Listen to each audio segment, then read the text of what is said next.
Testing, testing. 1, 2, 3. We're right on track, moving forward and looking back at Backlit Cinema, the podcast. I'm your host, Zoe, the Z-O or Z-O, to the cinema fans overseas. It's the 95th episode. Thank you for downloading and streaming. We really appreciate it. We're going to take a look back at the movies of yesteryear and talk about the movies we love to watch from the 70s, 80s, and early 90s. If you like what you're about to hear, then please take the time to offer some support by giving us a rating or review on your favorite podcast app. You can also share our show on social media. Speaking of which, please follow us on Instagram, Twitter, Facebook, and TikTok. You can find the details in the show notes. This marks our 2-year anniversary. We've been on the streams podcasting for 2 years. I really appreciate you sticking with us. And let's get on to the opening credits where we're going to talk about the movie that we watched.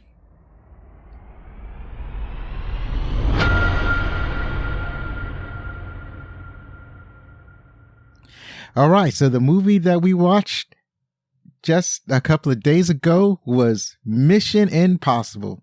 As promised, this is Tom Cruise's first production, and I didn't realize that this is a Tom Cruise production, and now I realize why he was so passionate with the latest Tom Cruise movie. I'm sure you remember the incident of him basically downdressing the production member in public on that recording that had escaped to the internet, where it was during COVID, and he was basically addressing how the crew members weren't taking the protocol seriously, and such behavior would threaten to shut down production is because it really is all on him. And it's been all on him since the beginning, since the first movie, Mission Impossible.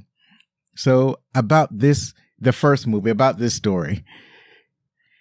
Secret agent Ethan Hunt from the Impossible Mission Force is on a critically important mission. Something goes horribly wrong, and his whole team is wiped out, including his mentor, Jim Phelps, one of the legends of the IMF. Even worse, Agent Hunt is accused of murdering his team and working for the enemy. Now Hunt must clear his name and find the real traitor to his team and his country. Released May 22nd, 1996, produced by Paramount Pictures and Cruise Wagner Productions, it grossed over $180 million in the US and Canada on a $45 million budget, and it had good reviews. Not spectacular reviews, but good reviews. Do you want to know why there are so many sequels to the Impossible Mission or Mission Impossible series? It's because that this first movie grossed over $457 million worldwide. That's a lot of ducats. That's a lot of ducats. You want to keep repeating that. You want to keep rolling that in. Starring Tom Cruise as Ethan Hunt. He's been in Top Gun, Jerry Maguire, and Edge of Tomorrow. John Voight as Jim Phelps. He's been in Midnight Cowboy, Anaconda, and Deliverance. Emmanuel Bart. Oh, okay. I'm sorry. I apologize for the pronunciation of this French name. So I'll try it again. Emanuela Bart. She played Claire Phelps. She's been in 8 Women, or I'll just say 8 Women. There is a French title, and I don't want to butcher it. She's also been in Manon of the Spring and Nellie et Monsieur Arnold. Most of her movies are French movies, so she doesn't have a lot of American releases. Also starring Henry Cernsey as Kittredge. He's been in Clear and Present Danger, The Pink Panther from 2006, and Ready or Not. Jean Reno. I've never known how to pronounce his name. Jean Reno. It's either Jean Reno or Jean Reno. You know him. He played Krieger, and he's a guy that was in The Professional. That's where most people know him. And he's also been in The Five Bloods, and Ronin. Ving Rhames. It's always a delight to see him. He played Luther. He's been in Pulp Fiction, Con Air, and Baby Boy. Kirsten Scott Thomas played Sarah Davies. She's been in Gosford Park, The English Patient, and Four Weddings and a Funeral. Vanessa Redgrave played Max. She's been in Atonement, Howard's End, and Letters to Juliet. And Emilio Estevez in a cameo appearance, an extended cameo, mind you, as Jack Harmon. He is uncredited in this film, and there's a story behind that. And he's been in The Mighty Ducks, Young Guns, and Bobby. So all of these are great and renowned actors, and they all have an extensive movie and or television history. And they helped to make this movie enjoyable. This movie was directed by Brian De Palma. He's also directed The Untouchables, Snake Eyes, The Black Dahlia, and Carlito's Way. And reportedly, De Palma wanted to direct this movie because he wanted a hit. He wanted a box office, blockbuster hit. It's like one of those things where you do like 2 for me and 1 for them. So this was the 1 for them, where he gets to make a movie that's going to make a lot of money, and then he'll roll back on doing smaller projects that he would rather do. This movie was written by Bruce Geller, David Coep, Steven Zalian, and Robert Towne. So Bruce Geller, he basically created and wrote the TV series, and that's why he gets the credit on this movie. He originated Mission Impossible. He also created a show called Mannix, which went on for a few years, and he wrote many episodes of Have Gun Will Travel. He's written for dozens of TV series. That's what he does. He's a TV series writer, but this was one of his babies. Also, David Coep and Steven Zalian, they wrote the story. Other stories Coep has written was Panic Room, Death Becomes Her. Zalian had written American Gangster. And then David Coep and Robert Townsend are responsible for the screenplay. So a screenplay that you may know that Coep wrote was Jurassic Park and Spider-Man and Stir of Echoes. And screenplays by Towne. He's written Days of Thunder and The Firm. So finally, we have the music. It's by Danny Elfman. And you know this man. He has 135 composer credits to his name. It's, unless you just don't watch movies, it's probably unlikely that you've not seen a movie that has not had his musical touches sprinkled throughout the film. So some of these films include The Grinch and Avengers: Age of Ultron and 50 Shades of Grey.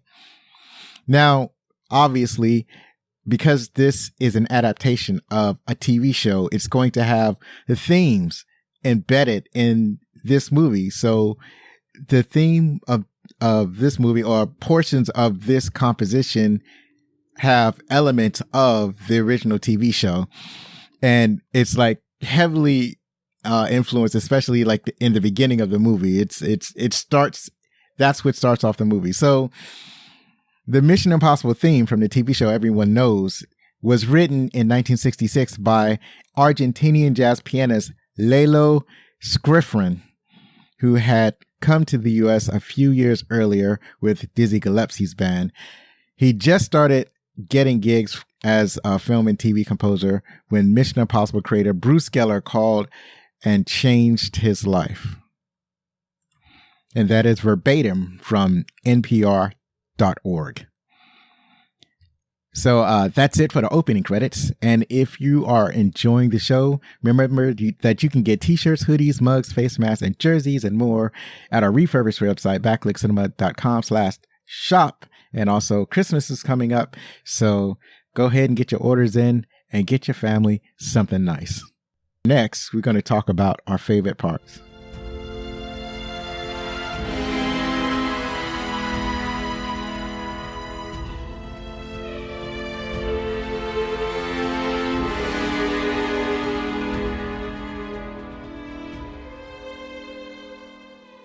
All right, we're back. And now we get to talk about our favorite parts of the movie. Now, Mission Impossible was produced by Cruise, as I said earlier, and it's remarkable how young Tom Cruise is. It's because I've seen him in some later projects like Top Gun. So going back and see him, and it's like he looks permanently young. Like when you look at him now, he's kept up remarkably well. But then when you go back and see him when he was actually young compared to just looking young at an older age, it's like, oh wow, he was really young when he was doing the Mission Impossible. So that was my first impression when I started watching the movie. And I liked another thing is that I like the homage to the TV credits. Like, so Mission Impossible, like most of the shows of that era, they opened up with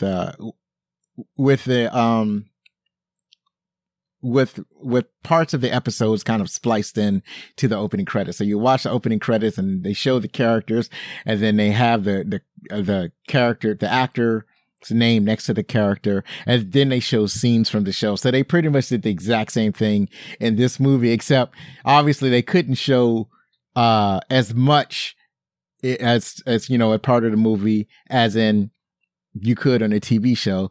So what they did was they kind of show flashes of scenes that happen later on in the movie in the opening credit as an homage to the TV show. It starts off with the TV show's theme, and then, you know, with lighting the match and then playing the music and then having flashes of scenes that happen on later in the movie. So that was a neat touch. They don't really do that in other movies that have been adapted from TV shows. It's when they normally do it, it's almost like a huge separation. Like, now you're watching a movie and we're going to treat it as a movie. But this is probably the only movie that treats, at least in the first movie, it treats it like a TV show that paid strong homage to the TV show with the way that the opening credits work. And I'll also notice that considering what is happening now in today's world, that this show starts in the Ukraine. So this is soon after the Ukraine was free from Russia, from the Soviet Union. After the breakup of the Soviet Union, that's when production companies started going to places like Prague and started going into places like the Ukraine to for filming and production and whatnot. So it's I thought it was remarkable that they start the movie talking about Ukraine. That's where the mission starts off. Another impression I got was that so there are several team members and I mentioned them in when I was talking about the actors in the opening credits. So one of them was one of the team members was Claire Phelps, played by Emanuela Beart, and Claire is extraordinarily young. Like, Phelps is like in his 60s or 70s, and Claire doesn't look a day over 21, and it just doesn't look proper. So the members of Phelps' team, they include Hunt, and Ethan Hunt is a point man. Phelps is now the man at the desk. He's the man at the desk that helps with the computer, that helps the agents out in the field. And there's also Emilio Estevez is also a member of the team. I didn't include the other members because they all pretty much die in the opening. So yeah, several members of the team, and they're trying to do their secret mission thing. And the remarkable thing is that because they have Emilio Estevez there in the beginning, you think that this is the team that's going to be seen throughout the entire movie. And then when they're all taken out, like one by one, Emilio Estevez going first, you realize, oh my God, this not only is this mission going bad, but it seems like everybody's going to die. So, that was a strong opening. I felt it was a huge action sequence. They're doing this mission where they're trying to get I think they're trying to get the knock list in the first mission. The knock list is the list of secret agents, and they're trying to recover that list. There's a list of secret agents and their real identities. So this is the MacGuffin throughout the entire movie. So they're trying to get the guy that's trying to, I guess, has possession and is trying to sell the necklace or something like that. It's also confusing, but it's not particularly important. It's a little confusing, but what's interesting is that I've always felt that Mission Impossible, the movie series, is a kind of an answer to James Bond, the long-running spy series about the British secret agent. And the America didn't really have an equivalent until the Mission Impossible movie series. With the only difference is that they don't have somebody reprising the main character in not every successful movie, but every few years, James Bond changes. But in Mission Impossible, there's only one person that has been like the lead character of this particular team. And I feel that if they want to continue it, and Tom Cruise doesn't necessarily want to play this character anymore, what they'll probably do is they'll probably retire that character. They'll probably retire Ethan Hunt and then put somebody else in that place to continue the Mission Impossible series. But the one thing I like in the first mission is that they're secret agents. They put on disguises. Sometimes the disguises are elaborate and sometimes they're just, there's no disguises at all. Actually, it's only Ethan Hunt that wears this elaborate mask because he's supposed to be impersonating an actual person, and everybody else is just has fake identities. And they have to go into this gala, and they have to go through this elaborate scheme to steal the information from the guy that's supposed to have the list. And at this party, Ethan Hunt has this elaborate mask on as a senator, and everybody else, all the other agents are just kind of just dressed up for the gala. And the thing about Mission Impossible is that, like, when James Bond do it, he's found out almost immediately. Like, his cover is immediately blown. But in Mission Impossible, it's I think they're never found out. Like, the only people who know who they are the other secret agents, the other IMF agents that are in the field. But like, none of the targets that they're after actually find out who the secret agents are. So I can't remember because it's been a while since I've seen the previous Mission Impossible movies, but I think the last one was Ghost Protocol, and I believe I've seen that. But as far as I can remember, the secret agents from the Impossible Mission Force are rarely found out, and that's a remarkable difference from the way it's done in James Bond. Or in the James Bond series. So there's another sequence where they're showing their tech, and one of the techs they have there are glasses that they wear, and the glasses act as cameras. There's no physical camera on the glasses. I think the frames themselves act as cameras, which is some really good tech. But what I liked is that the cameras transmit the images to somebody's smartwatch. They had smartwatches in Mission Impossible before smartwatches became a thing. So you can see the image on your watches. And I was thinking, oh wow, my watch can do that. Almost. My watch can display video images, but it does it poorly. So I think it's fun. It's a nice predictor of technology. I really like that. So as the mission goes on and as they're doing the mission secret thing, it shows the first time Tom Cruise runs in the Mission Impossible series. So that's remarkable. It's funny the things you pick up on when you go and rewatch something from almost 20 years ago. And then and then he runs to a payphone because those were prevalent back in the late 90s. So finds a payphone. This is after after the mission is messed up and everybody dies. He goes to the payphone to basically ask for help. He has to go to the payphone and basically hijack that phone so he could make a secure call to his handlers. So it's just seeing a payphone was remarkable. It's like having it's almost a culture shock from the past. And then after the after the payphone, like he goes to his handler, and his handler happens to be basically, I don't know if he's running the entire IMS force or he's just running a certain division of IMF that Ethan Hunt is a part of. But so that's, I think they're implying that he runs the entire force. So that's Kittredge. And so Kittredge just so happens to be in Prague. I think that's where they're at. And so he's like, Ethan Hunt is going to Kittredge for help, and Kittredge arranged a meeting place. So they're there, and it's this huge like fish tank restaurant. So it's a restaurant with, I guess their theme is, it's a seafood restaurant, and their theme is an aquarium. So the whole restaurant is like an aquarium.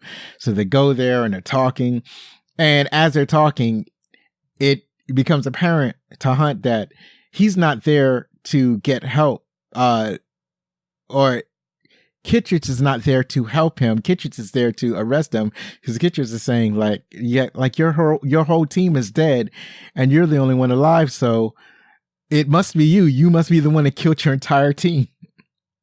And so Hunt is not about to turn himself in and wait for the truth to come out. And the truth may never come out. So one of his secret gadgets is a stick of gum that, when folded, turns into an explosive device. So he surreptitiously, he pulls out the gum, and then he folds it in half, and then at the right moment he tosses it against one of the aquariums. I guess I think it's the outside glass. I don't know. I don't remember. He tosses against the window, and the thing explodes. And then he's able to escape through the explosion through the window and escape Kittredge, because he knows that if Kittredge's there, then there are a bunch of IMF agents there ready to take him in. And that was a fascinating sequence. And that's one of the times where Tom Cruise runs. So another thing that I had trouble with was, were they saying knotless, like not like N-O-T, the knotless, or were they saying naught, like naughty? Were they saying the knotless, or were they saying knock, like knocking on the door? Was it the knockless? I was not sure what they were saying. It wasn't until later on in the movie that it's actually N-O-C, the knockless. And I'll have more about that later on in the trivia. But that's what they're after. That's the big MacGuffin, that it's the knock list. And the way they have it is that the list is like broken down into two parts, and neither of the parts are useful unless both parts are gathered and put together. So Hunt's big idea is to actually go through a sailor list. He wants to find a person who was trying to buy the list in the first place, and he was going to be the one to sell them that list.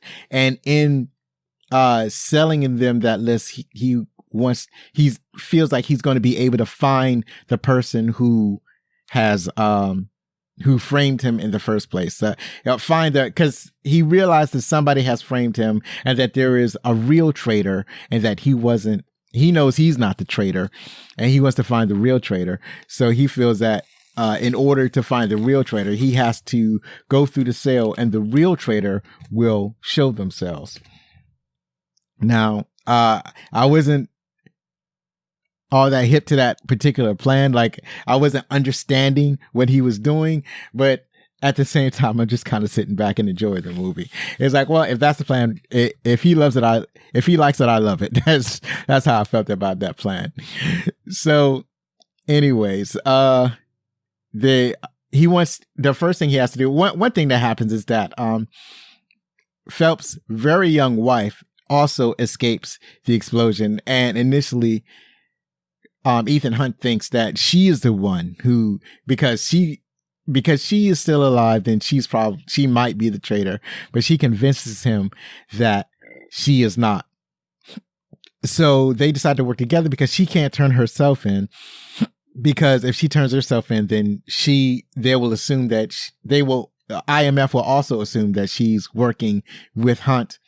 she initially thinks that maybe she could go to IMF to explain that Hunt is not the traitor, but she can't do that. She would just be accused of being the traitor. So she decides to work with Hunt, work together to clear Hunt's name and bring in the real traitor, the real mole that's on the team. Try to solve the real mystery of what's going on. So they go and they find the other agents. Like Ethan Hunt has been disavowed, meaning that the U.S. government will deny that they have any association with Ethan Hunt. So he decides to go and find other disavowed agents to help him carry out this caper. So he finds Luther, who's played by Ving Rhames, and Luther is a hacker.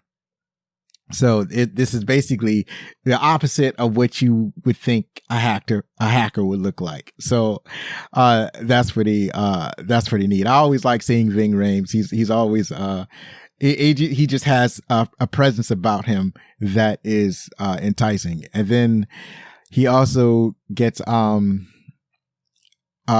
Reno, and Jean Reno plays Krieger, and Krieger is basically a thug. He's not less of a secret agent and just some dude that wants to stab you. And so it's just going to be the four of them. And Ethan Hunt's big plan is to steal the knock list from the source. So he's going to steal an original version of the knock list from the CIA. He's going to break into Langley and he's going to steal the knock list from the computer.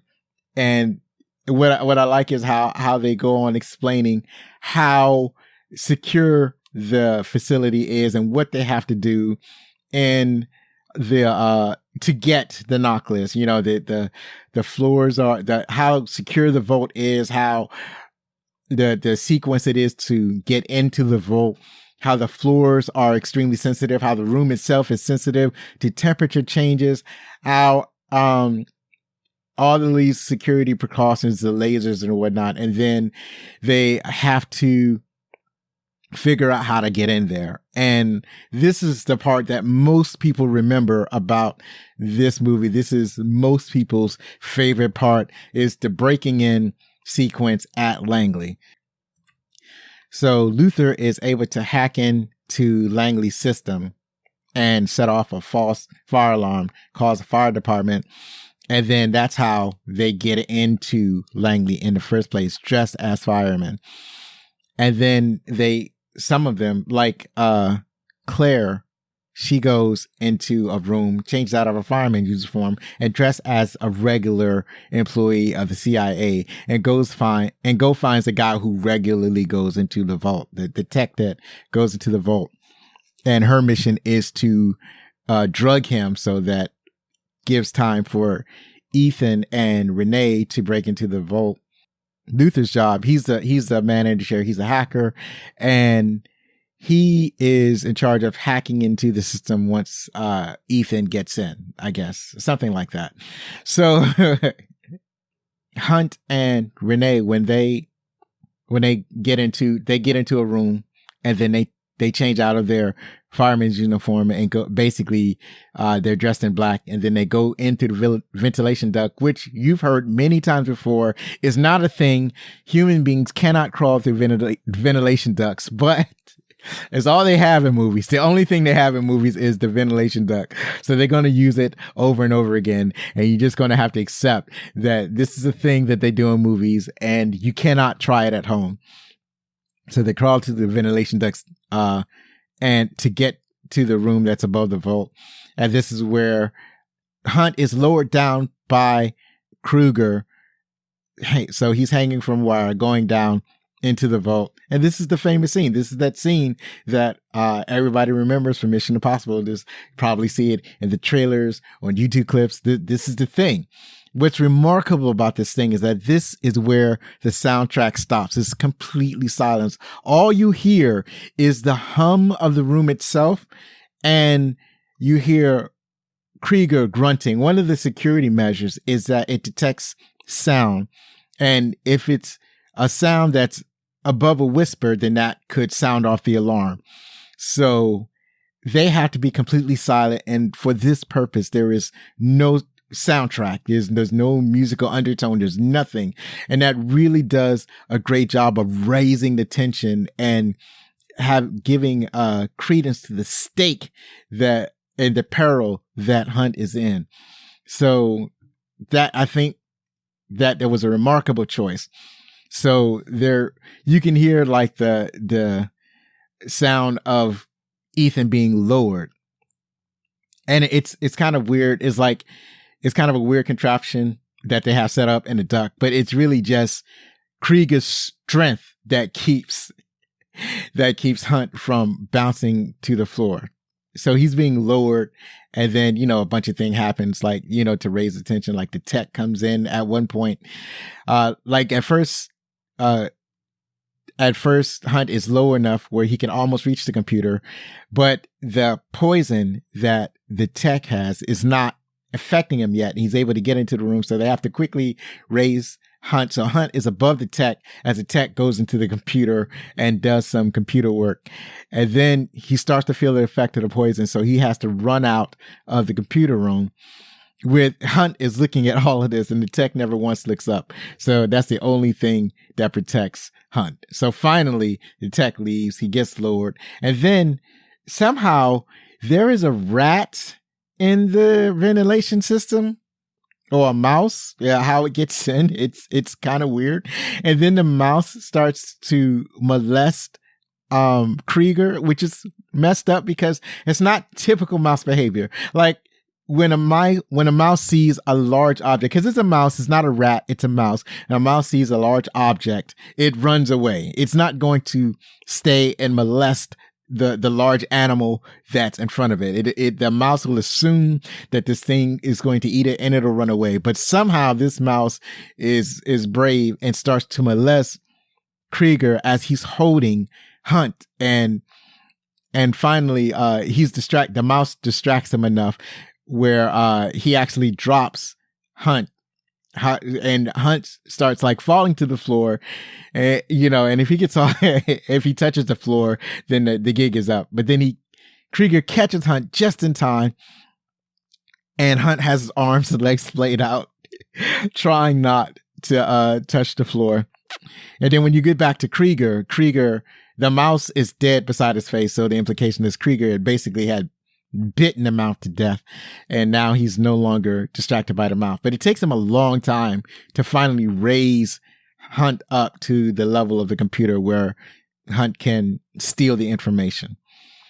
So he does all of that, and then he's reeled up before he's discovered by the computer tech after the computer tech gets over being poisoned. So that is the critical moment of Mission Impossible that everybody remembers, everybody loves. And it's so beloved that they repeat the moment. Like, I think in successive Mission Impossible movies, there are other moments where you have somebody hanging from a wire, avoiding traps and whatnot. I think there's one where there's actually a bunch of lasers or something. I can't remember, but yeah, it's a whole thing. So, when the IMF finds out, because IMF is also stationed at Langley, that someone broke into the computer room, they figured it was Hunt. And they have the guy, the technician that was in charge of the computer room that kept the knock list.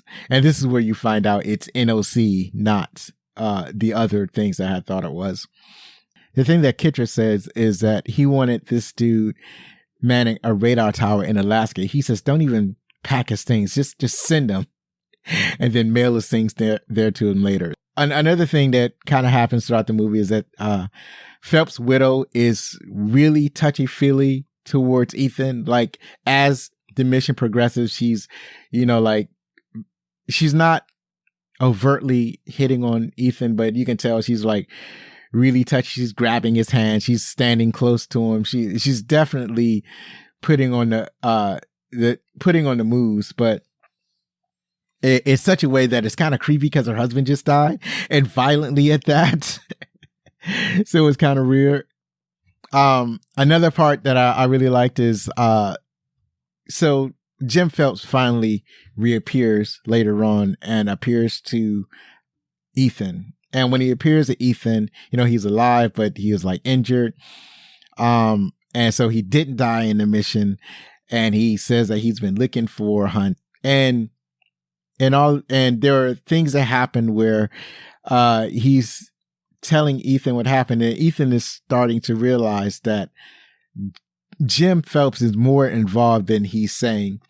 So the interesting thing is that as Jim is telling Ethan his story about what happened, Ethan is figuring out, it's like the movie is actually showing you what actually happened. So for example, when there is a scene where one of his team members is killed, the team member is going towards a gate where she sees the guy that they were supposed to be pursuing. That guy is at this gate and he's being attacked by somebody else. And then when she goes to see who it is, she also is attacked. And it turns out that the person that's doing the attacking is Krieger, the same Krieger who is on Ethan Hunt's team.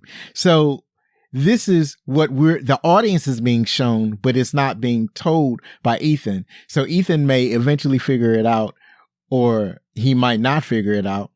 Later on in the movie, he actually figures it out. He figures it out, but like he's not knowing. He's not knowing is something that the audience knows that he's not. So they're showing us bits and tidbits of what actually happens versus what is being told to him. And that's an interesting choice. I'm not sure if other films have ever really copied that, or even if they've done that in later Mission Impossible movies, but it was an interesting thing to do. So, finally, lots of stuff action, lots of action sequences happen. They're all nice and neat. So lots of intrigue to follow. But the final sequence where, they're on the train, there's a helicopter following the train.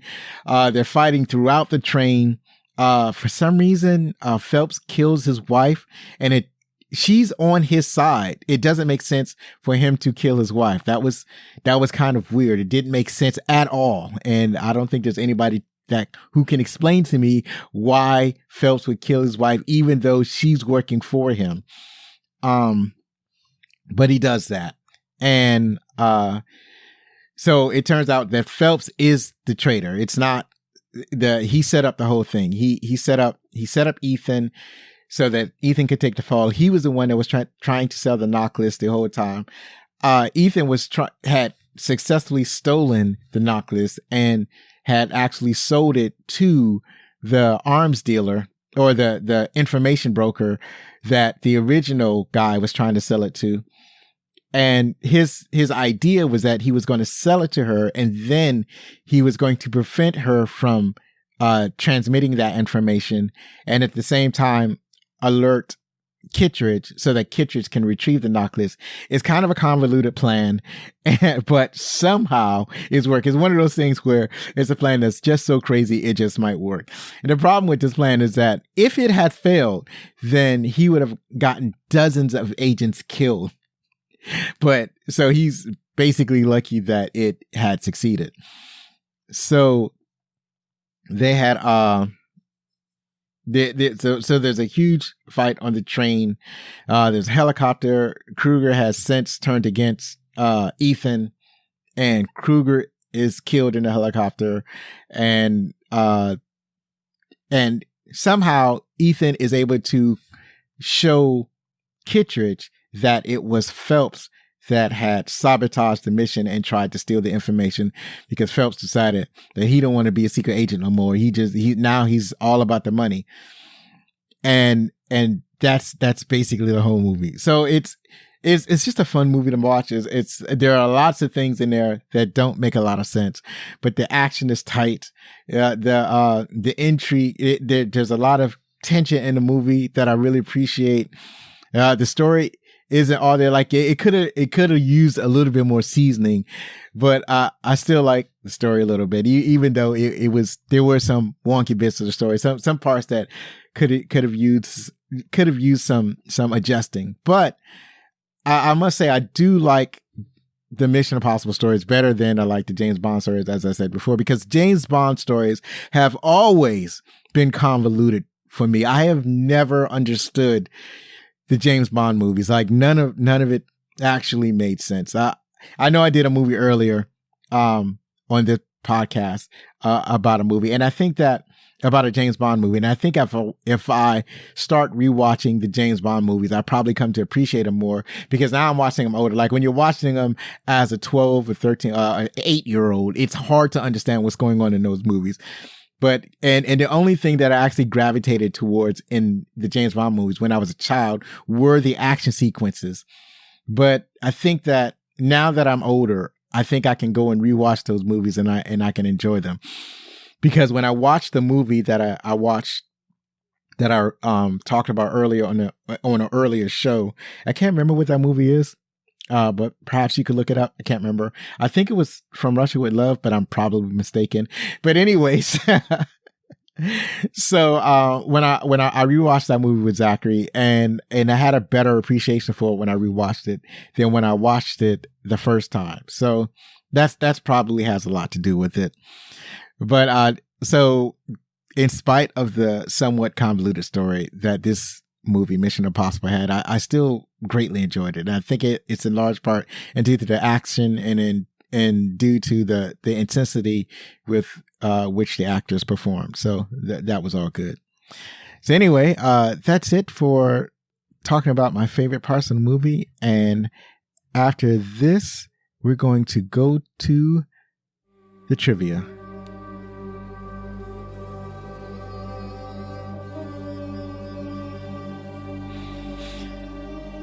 And now we're here with the trivia, most of which are from IMDb.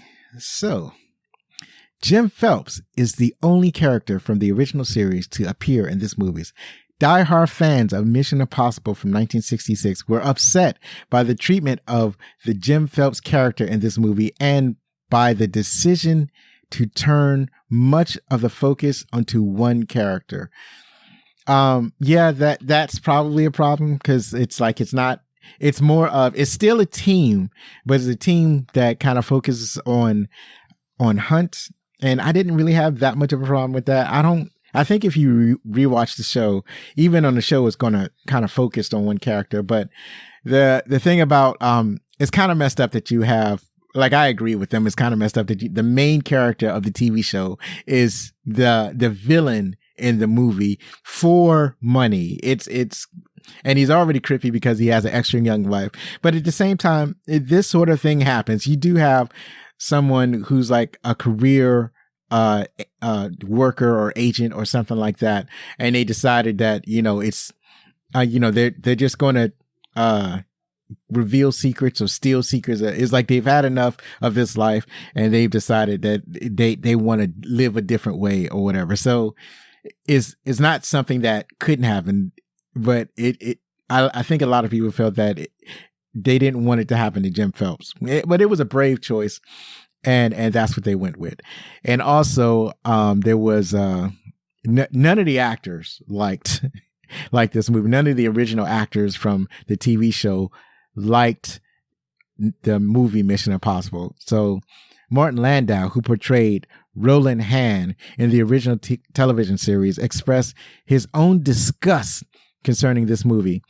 In an MTV interview in October 2009, Landau stated, when they were working on an early incarnation of the first one, not the script they ultimately did, they wanted the entire team to be destroyed, done away with at one at a time. And I was against that. It was basically an action adventure movie and not mission. Mission was a mind game. The ideal mission was getting in and getting out without anyone ever knowing we were there. So the whole texture changed. Why volunteer to essentially have our characters commit suicide? I pass on it. He had it as a condemnation of the writers. The script wasn't that good either. And I would probably say it probably wasn't. But especially since he saw the original script. And I think I've seen something like that where they had like a kind of reboot of a TV show or something, and they killed all the original actors of the original TV show and went ahead with the reboot of it was a TV show or movie or whatever. So it's not like something like that hasn't been done. It would kind of be, it's a downer. It's a downer to do something like that. I can understand the need to do that to kill off the original actors, but that's kind of a downer. And then, another one, when Greg Morris, who was also one of the original actors, saw this movie during the premiere, he did not finish it and left the theater midway into the movie. He called it an abomination. So yeah, I get why you would feel that way. So Raja Badiyi, the person responsible for directing more episodes of the original Mission Impossible television series than anyone else, was asked by the head of Paramount Pictures to be present on the set for consulting and advising. Director Brian De Palma approached him and told him how much he enjoyed the original series. He also added that the movie would be nothing like the television show and that his presence on the set would only result in making both of them uncomfortable. Badiyi thanked him for his honesty and left the set, never to return. While filming the famous scene where Tom Cruise drops from the ceiling and hovers inches above the ground, Cruise's head kept hitting the floor until he got the idea to put coins in his shoes for balance. So that actually makes a lot of sense. The trick with the disappearing, reappearing CD that Ethan Hunt does to fool Franz Krieger is not a camera trick or any other visual effect, but a genuine sleight of hand trick. So this is Tom Cruise learned how to do the magic, and that's what he does.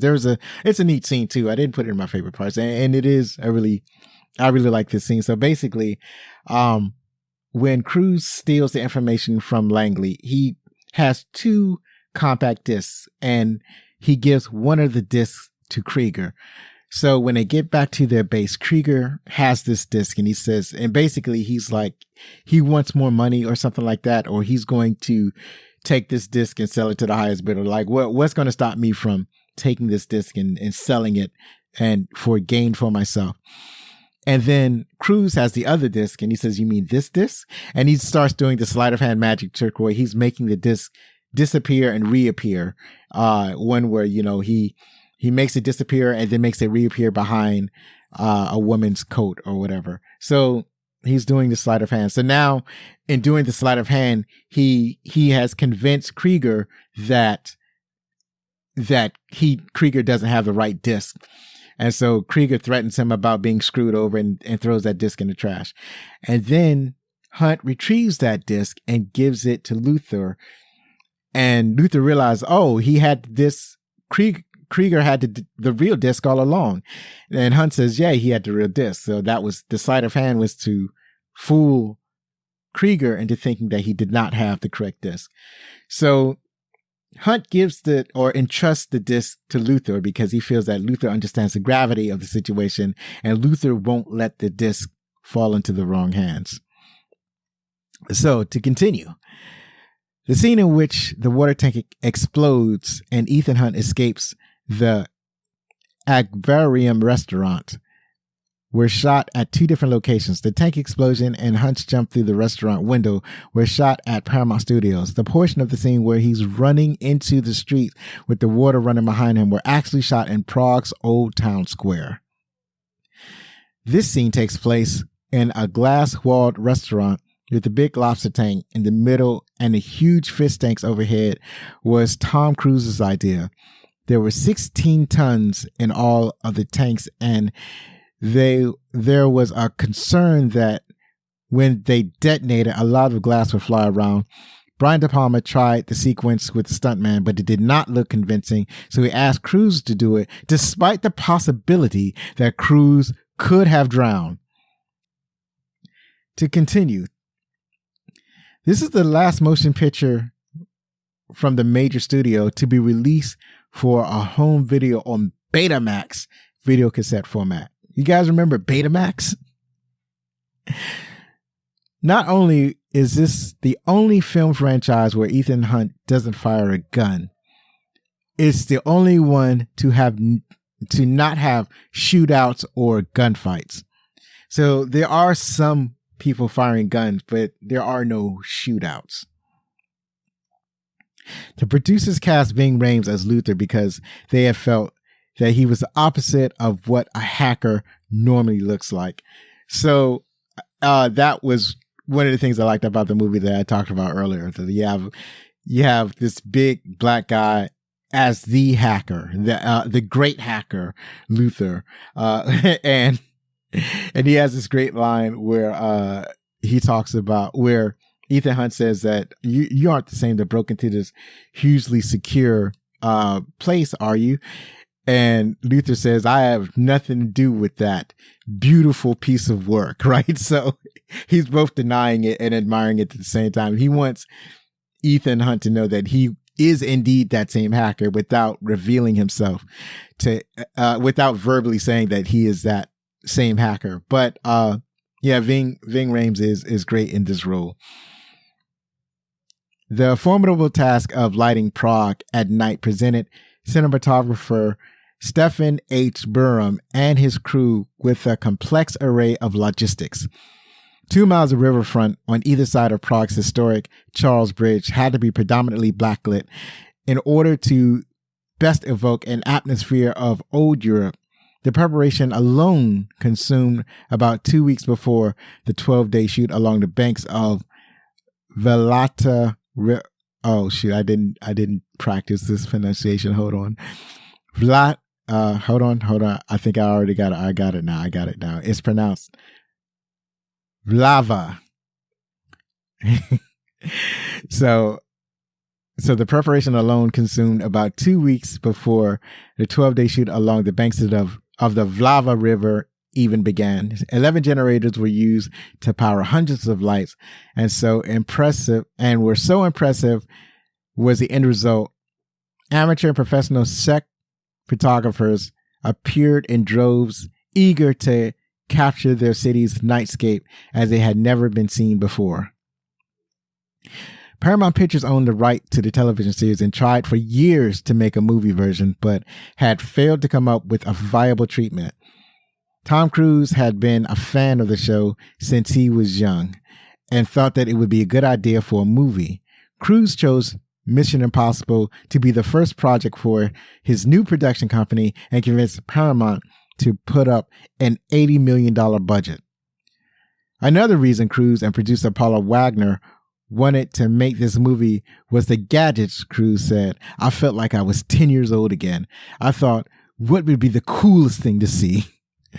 So I will say that the gadgets in Mission Impossible are not as neat as the gadgets in the James Bond movies, but they did have some neat gadgets. So they had the glasses where the lenses of the glasses themselves act like cameras, and they had the watches that could display video. They essentially had smart watches, and they had the gum. And that was about it. I mean, they had a couple other things, but nothing as fantastical as you might see in other movies. Cruise deferred his $20 million fee for a percentage of the box office taking. So yeah, that makes sense since he was a producer, right? The filmmakers delivered this movie on time and under budget, with Tom Cruise doing most of his own stunts. So, okay.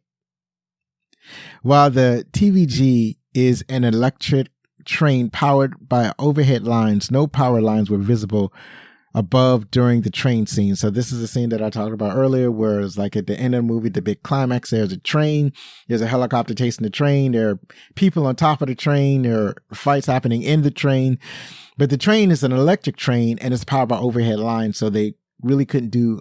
So it's not realistic that there's a helicopter flying just above the train, chasing the train, because the electric lines are in the way. But anyway, the TVG was instead pulled by a diesel locomotive for the needs of the movie, making the pursuit on the roof and a helicopter flying behind it possible. Emilio Estevez appears in a fairly lengthy, uncredited role in the beginning of this movie. He even has quite a few memorable lines of dialogue. Tom Cruise has previously made a similar uncredited cameo in Estevez's earlier movie, Young Guns, from 1988. What's interesting is that you don't actually see Tom Cruise in Young Guns. I mean, I've never seen him in Young Guns. In order to see him, he has to be pointed out, but he's definitely in the movie. So I guess in kind of like return the favor, Tom Cruise has Emilio Estevez do a cameo in Mission Impossible, but you can see instantly that it's Emilio Estevez, and it's a lengthy part. Like, he's in the first mission of the movie, and he's also the first character to be killed off. But yeah, the first character from his team to be killed. So that is, that's pretty cool. And because I kept looking at it, it's like, is that Emilio Estevez? And yes, indeed, it's Emilio Estevez, but he's uncredited. So you don't see him in the film's credits. Alan Silvestri was originally hired to score this movie and had written roughly 23 minutes of music before he was taken off. He recycled the material he had written and used it for the score to Eraser from 1996. Bootleg copies of his Mission Impossible score are in circulation. Finally, the plot of this movie hinges around the potential release of the NOC list, or the NOC list. Traditionally, when a spy is caught, the spy's home country will admit that the person was a spy, and to get that person back by releasing a spy they have captured from the same country that captured theirs. The NOC agent, or non-official cover, is disavowed by his or her own country should he or she ever be captured. And if you remember, at the beginning of every Mission Impossible mission, when they get the recording, they say, if you should be captured, you will be disavowed. And that's what they're talking about in this piece of trivia.